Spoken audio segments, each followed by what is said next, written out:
Assalamualaikum warahmatullahi wabarakatuh. Yang terhormat kepada Ibu Dr. Sri Mulyati Magister Pendidikan selaku dosen pengampu belajar dan pembelajaran.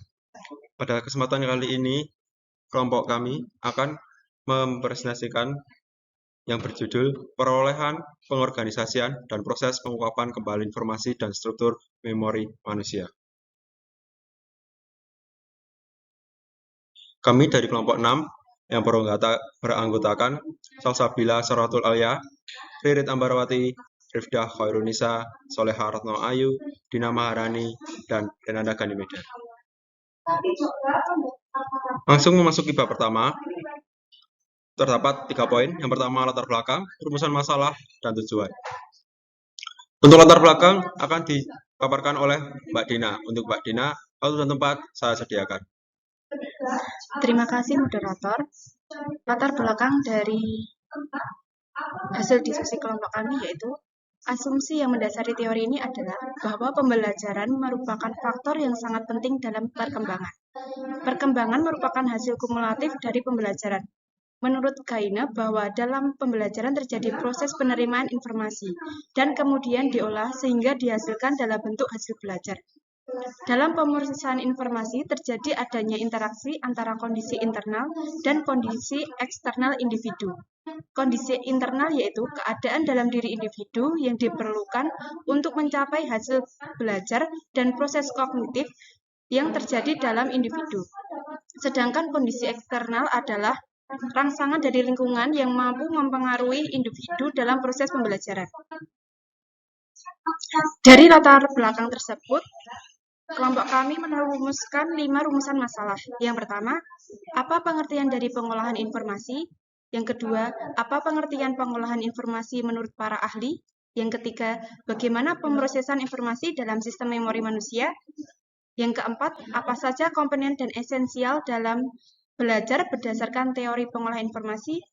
Yang kelima, bagaimana aplikasi pengolahan informasi dalam pembelajaran?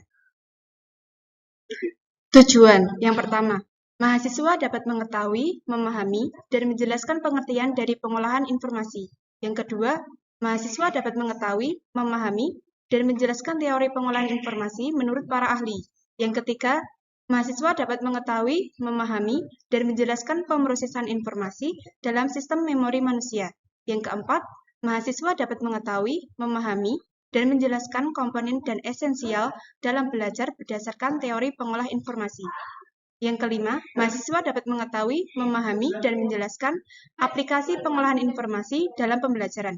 Terima kasih, waktu dan tempat saya kembalikan kepada moderator. Baik, terima kasih kepada Mbak Dina yang sudah memaparkan materi. Lanjut ke bab 2, terdapat 5 poin. Yang pertama, pengertian dari pengolahan informasi. Yang kedua, teori pengolahan informasi menurut para ahli. Yang ketiga, pemrosesan informasi dalam sistem memori manusia. Yang keempat, komponen dan esensial dalam belajar berdasarkan teori pengolahan informasi. Dan yang terakhir, aplikasi pengolahan informasi dalam pembelajaran. Lanjut ke pengertian pengolahan informasi. Untuk bagian ini akan dijelaskan oleh Mbak Ayu. Untuk Mbak Ayu, waktu dan tempat disediakan. Terima kasih kepada moderator atas waktu dan tempatnya. Pembahasan selanjutnya yaitu pengertian pengolahan informasi. Pengolahan informasi mengandung pengertian tentang bagaimana seorang individu mempersepsi, mengorganisasi, dan mengingat sejumlah informasi yang telah diterima individu dari lingkungan. Pengolahan informasi merupakan perluasan dari bidang kajian ranah psikologi kognitif, dan psikologi kognitif tersebut sebagai upaya untuk memahami mekanisme dasar yang mengatur cara berpikirnya seseorang. Pembahasan selanjutnya yaitu pengertian teori proses pengolahan informasi menurut para ahli. Terdapat Robert M. Gagne, Slavin, Tulvin, Ausubel, Ziegler, dan S. Stevenson. Satu pandangan Robert M. Gagne. Menurut Robert M. Gagne, belajar dipandang sebagai proses pengolahan informasi. Robert M. Gagne adalah seorang psikologi didikan kebangsaan Amerika yang terkenal dengan penemuannya berupa condition of learning. 2. Pandangan Slavin. Teori pemrosesan informasi adalah teori kognitif tentang belajar yang menjelaskan pemrosesan, penyimpanan, dan pemanggilan kembali Pengetahuan dari otak Slavin 2000 halaman 175. Teori ini menjelaskan bagaimana seseorang memperoleh sejumlah informasi yang diingat dalam waktu yang cukup lama. 3. Pandangan Tulvin. Tulvin dalam Slavin 2000 halaman 181 membagi memori jangka panjang menjadi 3 bagian. A. Memori episodik, yaitu bagian memori jangka panjang yang menyimpan gambar dari pengalaman-pengalaman pribadi kita. B. Memori semantik, yaitu suatu bagian dari memori jangka panjang yang menyimpan fakta dan pengetahuan umum. C. Memori prosedural adalah memori yang menyimpan informasi bagaimana melakukan sesuatu. Baik, waktu dan tempat akan saya kembalikan kepada moderator. Baik, terima kasih kepada Mbak Ayu atas pemaparannya. Yang selanjutnya adalah pandangan Ausubel. Untuk bagian ini akan dijelaskan oleh Mbak Rifdah. Untuk Mbak Rifdah, waktu dan tempat saya sediakan. Terima kasih kepada moderator. Yang selanjutnya yaitu pandangan menurut Ausubel. Ausubel mengemukakan bahwa perolehan pengetahuan baru merupakan fungsi struktur kognitif yang telah dimiliki individu. Ray Gallup dan Stein tahun 1983 mengatakan pengetahuan ditata dalam struktur kognitif secara hierarkis. Yang kelima, pandangan menurut Ziegler dan Stephenson. Teori pemrosesan informasi didasarkan atas 3 asumsi umum. Pertama, pikiran dipandang sebagai suatu sistem penyimpanan dan pengembalian informasi. Kedua, individu-individu memproses informasi dari lingkungannya. Yang ketiga, terdapat keterbatasan pada kapasitas memproses informasi dari seorang individu. Pemrosesan informasi dalam sistem memori manusia. Atkinson dan Sirvin tahun 1968 dalam Lasser dan Smith 2007, Lahey 2007, dan Reed 2007 mengembangkan suatu tahapan ingatan yang dikenal dengan three-stage model of memory, yaitu yang pertama, ingatan sensori atau sensory memory. Proses penyimpanan ingatan melalui jalur saraf-saraf sensori yang berlangsung dalam waktu yang pendek. Yang kedua, ingatan jangka pendek atau short-term memory, suatu proses penyimpanan ingatan sementara. Dan yang ketiga, ingatan jangka panjang atau long-term memory, suatu proses penyimpanan informasi yang relatif permanen. Gambar tersebut menunjukkan informasi diproses dan disimpan dalam 3 tahap, menunjukkan titik awal dan akhir dari peristiwa pengolahan informasi. Garis putus-putus menunjukkan batas antara kognitif internal dan dunia eksternal. Dalam model tersebut tampak bahwa stimulus fisik seperti cahaya, panas, tekanan udara, ataupun suara ditangkap oleh seseorang dan disimpan secara cepat di dalam sistem penampungan penginderaan jangka pendek. Apabila informasi itu diperhatikan, maka informasi itu disampaikan ke memori jangka pendek dan sistem penampungan memori kerja. Apabila informasi di dalam kedua penampungan tersebut diulang-ulang atau disandikan, maka dapat dimasukkan ke dalam memori jangka panjang. Waktu dan tempat saya kembalikan kepada moderator. Baik, terima kasih kepada Mbak Rifdah atas pemaparan materinya. Untuk selanjutnya, dalam sistem ingatan memerlukan 3 hal. Untuk bagian ini akan dijelaskan oleh Mbak Ririt. Untuk Mbak Ririt, waktu dan tempat disediakan. Dalam sistem ingatan memerlukan 3 hal, yakni yang pertama penyusunan kode atau encoding, yang pada tahap ini pesan dari gejala fisik diterjemahkan menjadi semacam kode yang dapat diterima dalam memori. Yang kedua, penyimpanan atau storage. Pada tahap ini, informasi yang telah diterima dan diseleksi untuk disimpan ke dalam daftar sensory register dan jejak memori atau memory trace. Yang ketiga, mengingat kembali atau retrieval. Tahap ini merupakan tahap di mana diinginkan untuk dapat mengingat dan menggunakan informasi yang tersimpan. Komponen belajar berdasarkan teori pengolah informasi. Yang pertama, ada perhatian ke stimulus. Pengolahan sistem informasi dalam memori manusia diawali ketika isyarat fisik diterima pencatat sensori melalui indera atau visual, audio, maupun kinestetik. Isyarat fisik ini disimpan sebentar untuk diolah dalam sistem memori. Memori yang ditahan sebentar disebut ikon dan memori audio disebut peniru bunyi atau echo. 2. Mengkode stimulus. Mengkode stimulus yaitu mengubah stimulus sehingga dapat disimpan dan pada waktu lain dapat dimunculkan kembali dengan mudah. Yang terakhir, penyimpanan dan retrieval. Menyimpan informasi guna disimpan dalam memori jangka panjang untuk dapat diingat kembali sewaktu-waktu diperlukan. Untuk proses ini sangat bergantung pada bagaimana informasi itu disimpan dan bagaimana hubungan informasi itu dengan informasi sebelumnya dari memori jangka panjang. Berdasarkan komponen belajar tersebut, selanjutnya hal yang esensial dari pembelajaran yang dapat dilakukan antara lain: yang pertama, membimbing peserta didik dalam penerimaan stimulus; yang kedua, memperlancar mengkode; yang ketiga, memperlancar penyimpanan dan retrieval. Untuk waktu dan tempat, saya kembalikan ke moderator. Baik, terima kasih kepada Mbak Ririt atas pemaparan materinya. Untuk selanjutnya, aplikasi pengolahan informasi dalam pembelajaran. Untuk bagian ini akan dijelaskan oleh Mbak Salsa. Untuk Mbak Salsa, waktu dan tempat saya sediakan. Baik, terima kasih. Saya akan melanjutkan tentang aplikasi pengolahan informasi dalam pembelajaran. Aplikasi pengolahan informasi dalam proses pembelajaran dapat ditekankan dengan cara sebagai berikut. 1. Guru membimbing para peserta didik dalam penerimaan stimulus dengan cara bagaimana membuat topik pembelajaran yang menarik bagi peserta didik agar menjadi perhatian peserta didik. 2. Guru menyusun metode pembelajaran yang membuat peserta didik lebih mudah mengingat materi pelajaran yang diajarkan. Ketiga, meningkatkan motivasi belajar peserta didik karena mengingat akan lebih efektif apabila peserta didik memiliki minat besar dan motivasi yang kuat untuk mengulang kembali mata pelajaran yang sudah dipelajari. Berikut adalah ilustrasi video.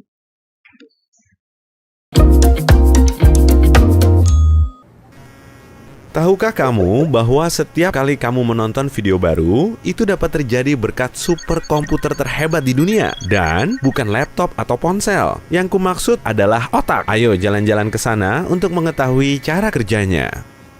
Tapi pertama-tama, aku butuh alat yang tepat. Mesin ini akan, apa? Astaga, sepertinya aku tak sengaja berubah menjadi gelombang suara.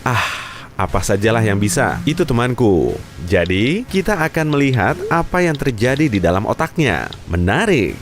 Telinga bagian luar menangkap gelombang suara dan perjalanan dimulai. Sempit sekali di saluran telinga ini. Aku akan masuk. Oke, beres. Perhentian berikutnya. Gendang telinga. Ukurannya tidak lebih besar dari setengah koin Rp1.000. Oh, apa itu? Gendang telinga mulai bergetar. Aku tahu perasaan itu. Seperti saat tetanggamu berpesta sampai bisa terdengar ke ujung jalan. Lanjut ke telinga tengah. Di sini bising. Ini pasti koklea. Omong-omong, itu bahasa Yunani untuk siput. Karena ya, memang bentuknya seperti itu. Di sini lumayan basah, penuh cairan dan bergemuruh. Wah, ada rambut-rambut lucu. Banyak sekali. Oh, geli. Rambutnya bergerak dan menekuk. Lalu, keajaiban sesungguhnya terjadi. Getaran berubah menjadi impuls saraf di sini. Wow, semua menjadi sangat cepat di sini. Kita menyusuri saraf pendengaran. Perhentian berikutnya, otak. Sepertinya aku butuh kacamata hitam. Di sini terang dan berkilau. Pohon-pohon itu mirip seperti pepohonan dari film fiksi ilmiah. Bagaimana kalau kesentuh? Wow, seperti kilat. Ini neuron, jumlahnya sekitar 100 miliar. Kira-kira sebanyak bintang di Bima Sakti. Kita mendapat sebagian besarnya saat lahir, tapi seiring bertambah usia, otak terus memproduksi neuron baru. Wow, terang sekali. Dan lagi, neuron mengirim kira-kira 5 hingga 50 pesan setiap detik. Kita bahas lagi nanti. Masih banyak tempat yang harus kita tuju. Ada ratusan kelompok neuron dan 3 kelas utama. Neuron sensorik seperti agen rahasia kecil. Mereka mengumpulkan informasi dari organ indera seperti mata dan telinga, lalu mengirimnya ke sistem saraf pusat. Yang ini neuron motorik. Mereka adalah bos besar di tubuh kita. Mereka mendapatkan informasi dari neuron lain dan mengirimnya ke otot, organ, dan kelenjar. Jadi, pada dasarnya, mereka mengendalikanmu. Sisanya adalah interneuron. Mereka mengumpulkan dan menerima informasi dari neuron lain. Aktivitas ini tidak pernah berakhir, seperti pabrik kimia besar. Neuron bekerja sangat keras sehingga menghasilkan energi yang cukup untuk menyalakan lampu LED tegangan rendah. Mari kita coba. Yeay, berhasil. Kecepatan di sini gila, sampai 400 km per jam, seperti mobil sport. Tapi mari santai sejenak. Aku ingin tahu apa yang terjadi di sini. Selamat datang di cerebrum, bagian terbesar otak, atau sekitar 85%-nya. Untung aku tidak pernah bolos kelas biologi ya. Lapisan luar cerebrum terbuat dari substansi abu-abu. Sisanya adalah intinya, yang terbuat dari substansi putih. Apa itu penting? Tentu, cerebrum menerjemahkan penglihatan, pendengaran, pengecapan, penciuman, dan peraba. Kamu bisa merasakan emosi berbeda dan belajar hal baru berkat itu. Tahukah kamu kalau otak punya kapasitas penyimpanan tak terbatas? Ternyata itu fungsi lipatan dan lekukan di sini. Oke, cukup bahasan cerebrumnya. Sorotan utama berikutnya dalam perjalanan hari ini adalah cerebellum, alias otak kecil. Ukurannya memang jauh lebih kecil dari cerebrum, tapi tidak kalah penting tentu saja. Hati-hati, itu belokan patah. Otak kecil menerima informasi dari sistem sensorik dan sumsum tulang belakang serta mengatur gerakan motorik. Jadi, berkat itu, kamu bisa berjalan tanpa jatuh, punya postur tubuh bagus, dan bahkan berbicara. Ini juga membantumu berkonsentrasi dan mengendalikan emosi. Tapi itu tentu berbeda pada tiap-tiap orang. Apa kamu sering kali tenang atau mudah panik? Ceritakan di kolom komentar ya. Masih banyak tempat yang harus dikunjungi. Jadi, ayo terus bergerak. Neuron punya berbagai bentuk dan ukuran, tapi semuanya punya 3 bagian dasar. Ada badan sel, ekor panjang yang disebut akson, dan dendrit yang mirip cabang pohon jika diperbesar. Neuron menerima sebagian besar informasinya berkat dendrit. Mari tunggu di sini. Kita tonton pertunjukan menakjubkan. Transmisi informasi sedang berlangsung. Neuron tidak bisa melakukan banyak hal sendiri, jadi mereka bekerja sama. Mereka bicara dalam bahasa rahasia sinyal listrik dan kimia. Kamu lihat cahaya kecil yang baru padam itu? Tidak semua pesan bisa masuk. Neuron belajar memilah pesan yang relevan dan tidak. Saat kamu melakukan sesuatu berulang kali, sinyal yang sama lewat. Pesannya menjadi lebih cepat dan lebih mungkin untuk mencapai tujuan. Satu hal lagi yang membuat beberapa bagian otak lebih aktif. Ya, cinta. Itu mencerahkan hasil pindai MRI. Tunggu, sepertinya karena membahas cinta, perhentian berikutnya terlewat. Mari mundur sedikit. Tidak, bukan itu. Mudah sekali tersesat di labirin ini. Mungkin di sini aku mencari sesuatu yang sangat kecil dan berbentuk almond. Yeay, ini amigdala teman-teman. Ia ada di daftar yang harus dilihat hari ini karena memainkan peran yang sangat penting. Ia menangani emosimu, seperti ketakutan dan kesedihan serta menjaga kemarahanmu. Itu seperti clipping untuk ingatan peristiwa dan emosi. Ia menyimpannya agar kamu bisa mengenali hal-hal serupa di masa depan.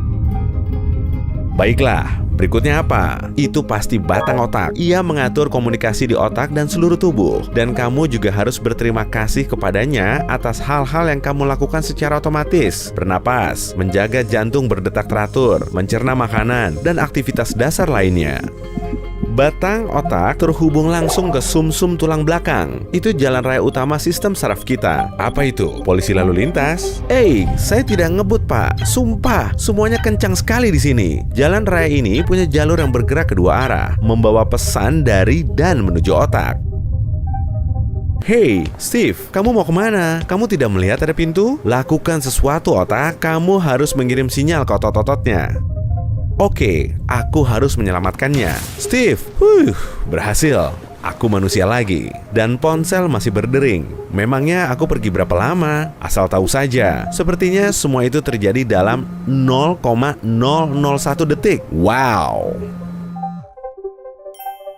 Hey, jika kamu belajar hal baru hari ini, klik tombol suka di video ini, lalu bagikan pada teman-temanmu. Inilah beberapa video menarik lainnya yang bisa kamu tonton. Klik saja video di salah satu sisi layar. Dan ingat, tetaplah di sisi terang kehidupan. Untuk selanjutnya adalah simpulan.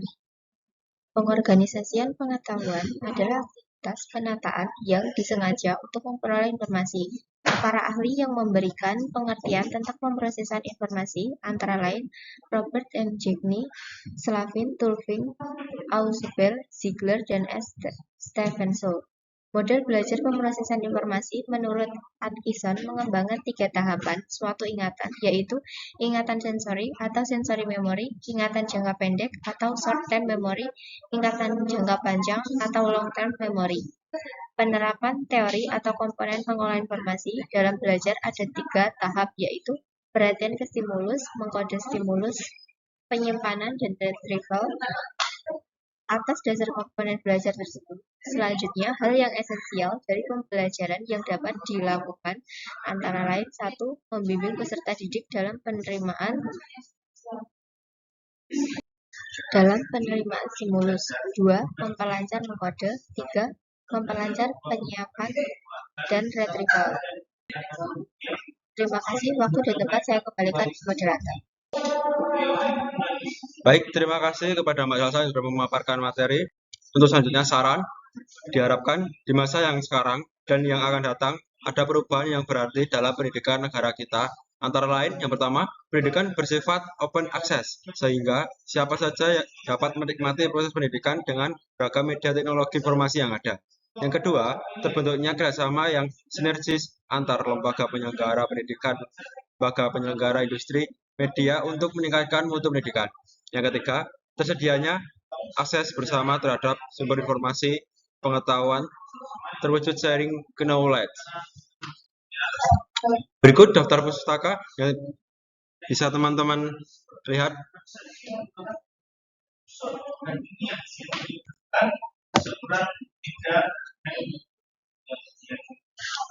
Mungkin itu saja pemaparan materi dari kelompok 6. Bila ada salah kata maupun perbuatan, mohon dimaafkan. Semoga apa yang dipaparkan dapat bermanfaat bagi teman-teman semuanya.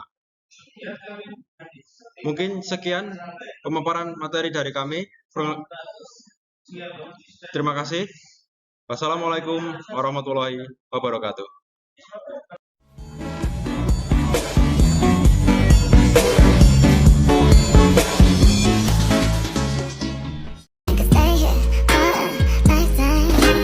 Out the door and your pockets can't find it no more. It's just you and me, and there's nothing I can do. I'm stuck with you, stuck with you, stuck with you.